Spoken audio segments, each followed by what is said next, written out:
ఓ రోజు సీతమ్మ తల్లి తన నుదుటిపై సింధూరం పెట్టుకుంటుంటే అది చూసిన హనుమంతుడు ఇదేంటి తల్లి అని అడుగుతాడు. సీతమ్మ తల్లి చిరునవ్వుతో ఇది సింధూరం నాయనా, దీని నుదుటిపై ధరిస్తే నా స్వామి ఆయుష్ పెరుగుతుంది అని చెప్తుంది.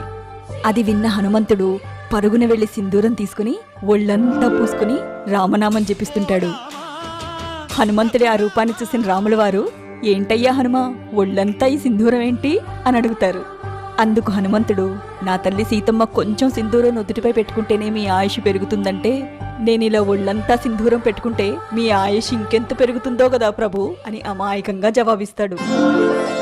సంజీవని పర్వతాన్నే అరచేత్తో మోసిన నా హనుమ ఎంత అమాయకుడో. శ్రీరామదూతం